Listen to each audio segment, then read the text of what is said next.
Ashamar Kafuni daawwattoota keenya mana Kiristaanaa Ortodoksii Tawaahidoo Itoophiyaatti tamsaasa miidiyaa afaan Oromoorraa oduu sa'aatii kanaaf qindeeffanne kan simbiraan geenyu ta'a. Oduu waliin Hankennaa Darajjeeti turtiin keessan haga xumuraatti nu waliin haa ta'u.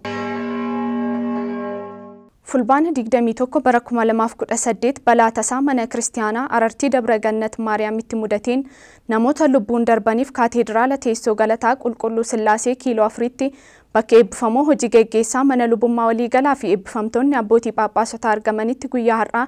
kadhannaan hiikamaa taasifame. Fulbaana 21 2018 biyya lallaba Shawaa Kaabaa mana Kiristaanaa Arartii Dabra Gannat Maariyaamitti mukeen ijaarsaaf dhaabbatanii ture jiguun Ortodoksota lubbuun isaanii darbeef fulbaana 26 2018 ganama sa'aatii 2 irraa eegalee kaateediraala teessoo Galataa Qulqulluu Sillaasee kiiloo 4tti eebbifamoo Abuna Saawuroos hojii geggeessaa olaanaa waajjira mana lubummaa waliigalaa teessoo Paatriyaarkii hangafa Phaaphaasii biyyoota lallaba kibba lixa Shawaa fi magaalaa Shaggar eebbifamoo Abuna Maatiyos hangafa Phaaphaasii biyyoota lallaba bahaa fi kibba Afrikaa eegaa olaanaa tamsaasa miidiyaa EOTC fi EOTC afaan Oromoo eebbifamoo Abuna Barnaabaas hangafa Phaaphaasii biyya lallaba Waagmiraa eebbifamoo Abuna Hiriyaaqos hangafa Phaaphaasii biyya lallaba Xaaliyaanii fi naannoo ishee hojii geggeessitoonni waajjira mana lubummaa teessoo Paatriyaarkii fi biyya lallaba Finfinnee maatiiwwanii fi amantoonni bakka argamanitti kadhannaan hiikamaa taasifameera.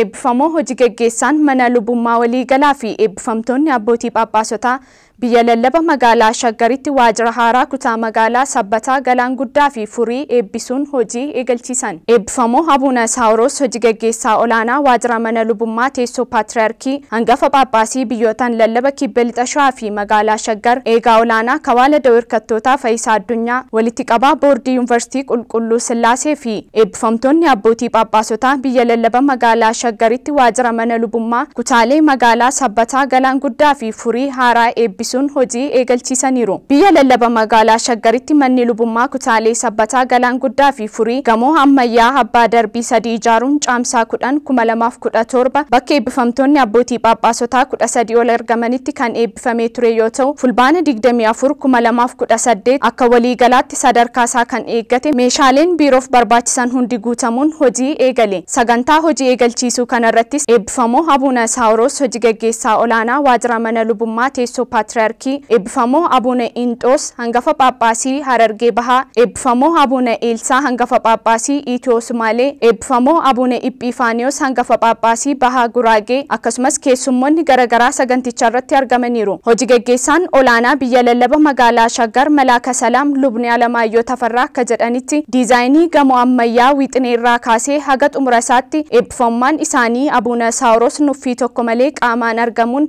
adeemsa ijaarsaa fi qulqullina ijaarsa gamoo hordofuun hojjettoota jajjabeessuu yeroo yeroon daawwachuun yeroon akka xumuramee kaayyoo yaadameef akka ooluuf eebbifamummaan isaanii hordoffii guddaa gochuun gamoon hunda galeessa abbaan darbii 3 kun xumuramee kaayyoo isaaf akka oolu dadhabbii guddaa dadhabaniiru jechuun abbootii eebbifamtoota phaaphaasootaaf ibsa godhaniiru. Ergaa hangafni Phaaphaasii biyya lallaba Harargee Bahaa eebbifamoo Abuna Inxoos dabarsan keessatti eebbifamummaan isaanii Abuna Saawuroos nuffii fi dadhabbii tokko malee qulqulleettii mana Kiristaanaa akka tajaajilaa jiran keessattuu lallabni wangeelaa afaan dhalootaan akka eegalamuuf abbootii adeemsa eegalan keessaa isaan tokko akka ta'anii fi manni Kiristaanaa keenya ulfina duraan qabdutti akka deebituuf hojjechaa akka jiranii fi galmaan akka gahanis amantaa guddaa akka qaban dubbataniiru. Haaluma wal fakkaatuun tajaajilli misoomaa fi lallaba wangeelaa eebbifamummaa isaaniitiin gaggeeffamaa jiru keessattuu sagantaan guddaan dargaggummaa mana Kiristaanaaf jedhu itti fufuu akka qabu cimsanii dubbataniiru. Abbootii biroof fakkeenya guddaa ta'uun abbaa tajaajilaaf of dabarsanii kennanidha jechuun dubbataniiru. Eebbifamummaan isaanii Abuna Saawuroos hojii geggeessaan mana lubummaa waliigalaa ergaa dabarsaniin kaayyoon gamoon ammayyaa kun ijaarameef tajaajila qulqulleettii mana Kiristaanaa kennitu babal'isuu fi manneen Kiristaanaa baadiyaa jiran gargaaruuf waan ta'eef qaamota ijaarsa gamoo kanaa irratti hirmaatan hundaa fi ijoolleewwan hafuuraa qajeelfama abbummaa isaanii fudhachuun gara hojiitti jijjiiran galateeffachuun hojiitti aanuuf akka of qopheessaniifis dhaamsa abbummaa dabarsaniiru. Gabaasni kan miidiyaa biyya lallaba Shaggaridha.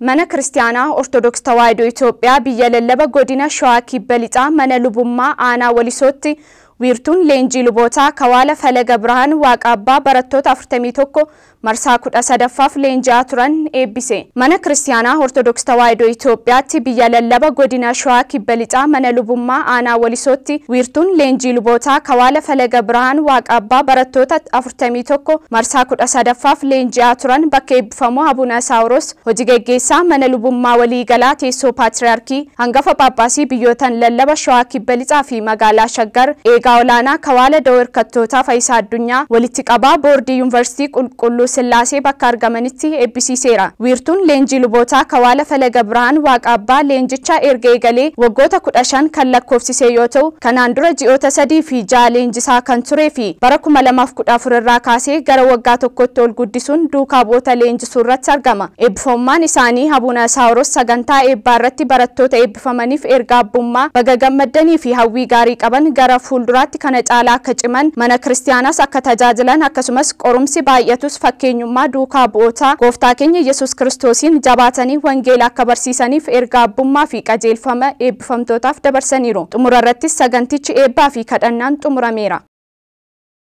Gamoo mana kiristaanaa qulqulleettii Arseemaa Sabbataatti sirni gullilaatii rafannoo kaa'uu gaggeeffame. Biyya lallaba magaalaa Shaggar kutaa magaalaa Sabbataa Galaan Guddaa fi Furiitti kan argamtu gamoon mana kiristaanaa qulqulleettii Arseemaa Sabbataatti sirni gullilaatii fannoo irra kaa'uu bakka eebbifamoo Abuna Saawuros teessoo paatriyaarkiitti hojii gaggeessaa mana lubummaa waliigalaa hangafa Phaaphaasii biyya lallaba Shawaa Kibba Lixaa fi magaalaa Shaggar eegaa olaanoo kawaala daawwattootaa Faayisaa Addunyaa walitti qabaa boordii yuunivarsiitii qulqulluu Sillaasee fi walitti qabaa gumii dhaabbilee amantaa Oromiyaa argamanitti gaggeeffameera. Mariin dhaabbilee barnootaa amantaa olaanoo mata duree gurmaa'insi dhaabbilee fi tokkummaan qulqullina barnootaaf jedhuun gaggeeffame. Abdii Milkeessaa dabalata qaba. Yuunivarsiitiin Qulqulluu Sillaasee mana Kiristaanaa Ortodoksii Tawaahidoo Itoophiyaatti eeyyama qulqulluu Sinodoosiin kan hundeeffaman kolleejota 4-8 waliin qulqulleettiin mana kiristaanaa itti gaafatamummaa fi gocha itti kennite akkamitti bahachuu akka danda'an gurmii dhaabbataa fi tokkummaan qulqullina barnootaaf yaada jedhu irratti marii waltajjii gaggeesseera. Eebbifamoo Abuna Filiippoos pirezidaantii Yuunivarsiitii Qulqulluu Sillaasee hangafa Phaaphaasii biyya lallaba godinaalee kibba Oomoo fi Aarii waltajjii irratti ergaa dabarsaniin mana kiristaanaa Ortodoksii Tawaahidoo Itoophiyaatti eeyyama qulqulluu Sinodoosiin kan hundeeffaman dhaabbanni manneen barnootaa hafuuraa olaanoon duuka bu'oota kaayyoo mootummaa samiirraa tokkoof kan ariifatanii fi namoota hafuuraa horachuuf waliin ta'uun tajaajilummaa hafuuraan hojjechuu akka qaban qajeelfama abbummaa isaanii kennaniiru. Yuunivarsiitiin Qulqulluu Sillaasee waltajjii marii manneen barnootaa hafuuraa olaanoo waliin qopheesse irrattis Yuunivarsiitii Qulqulluu Sillaasee dabalatee mana lubummaa waliigalaatti qajeelcha barnootaa fi leenjii kolleejii hafuuraa Sawaasawaa Birhaan Qulqulluu Phaawulos, kolleejii hafuuraa Tsirhaa Tsiyoon Baahirdaar, kolleejii hafuuraa Qulqulluu Baasiliyoos Dabra Birhaan, kolleejii hafuuraa Falaga Hiwat Mattuu, kolleejii hafuuraa Timirta Noolota eebbifamuu fi qulqullaa'uu Abuna Marqooriyoos Dabra Taaboor, kolleejii hafuuraa Abuna Zeenaa Maarqos, kolleejii hafuuraa Amara Birhaan Qulqulluu Gabreelii Zuwaay, kolleejii hafuuraa Funoota Xababa Hawaasaa akkasumas bakka bu'oota dhaabbilee dabalatee qo'annoo dhiyeessitoonni adda addaa argamaniiru. Dhaabbileen barnootaa hafuuraa fakkeenyi sirna barnootaa isaanii qulqullina barnootaa kan gidduu galeeffate kan taasisuu fi madaallii qorumsa barattootaa kennuu irra darbee duuka buutonni hafuuraa qabatanii kaayyoo waamamaniif haalaan beekuu akka qaban kan taasisu tokkummaa fi waliin hojjechuu akka danda'aniif barreeffamni qo'annoo adda addaa dhihaachuun mariin adeemsifameera. Xumura irrattis mariin waltajjii guyyoota lamaaf adeemsifame eebbifamoo Abuna Maatiyoos hangafa Phaaphaasii Bahaa fi Kaaba Afrikaa itti gaafatamaa olaanoo mana kiristaanaa Ortodoksii Tawaahidoo Itoophiyaatti dhaabbata tamsaasa miidiyaa EOTC fi EOTC Afaan Oromoo akkasumas eebbifamoo Abuna Filiippoos pirezidaantii Yuunivarsiitii Qulqulluu Sillaasee hangafa Phaaphaasii biyya lallaba godinaalee kibba Oomoo fi Aarii qajeelfama hojii abbummaa kennuun kadhannaa fi eebba isaaniitiin xumurameera. Eebbifamoo Abbaa Zeenaa Maarqos kutaa biyya lallaba Booranaatti gamoo mana kiristaanaa ijaarsi isaa xumurame eebbisuun kan haaraa ijaaramuufis dhagaa bu'uuraa kaa'an. Eebbifamoo Abbaa Zeenaa Maarqos hangafni Phaaphaasii kutaalee biyya lallaba Booranaa, Boorana Bahaa, Liiban, Gujii Lixaa fi Arsii Lixaa godina Booranaatti argamuun gamoo mana kiristaanaa Qulqulluu Gabri'eel Dololloo Hoolaa ijaarsi isaa xumurame eebbisuun gamoo mana kiristaanaa Qulqulluu Abbaa Aragaawwii haaraa ijaaramuuf ammoo dhagaa bu'uuraa kaa'aniiru.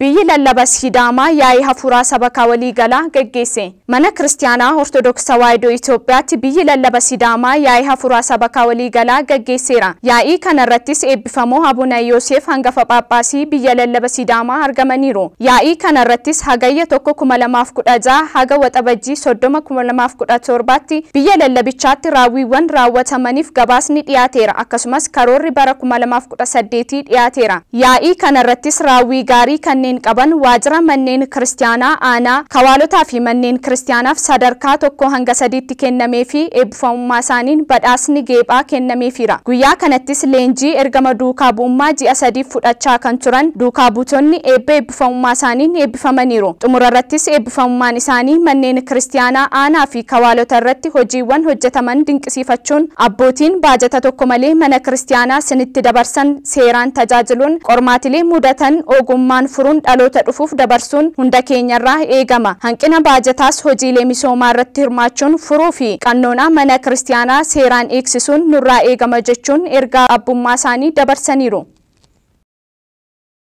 Daawwattoota keenya mana kiristaanaa Ortodoksii Tawaahidoo Itoophiyaatti dhaabbata tamsaasa miidiyaa afaan Oromoorraa oduun sa'aatii kanaaf siniif qindeeffanne haga ammaatti kan daawwattan ture. Oduu sinitti mun kan si waliin ture Ankinnaa Darajjeedha. Qophiilee EOTC afaan Oromoo afaan biroo waliin turtii gaarii.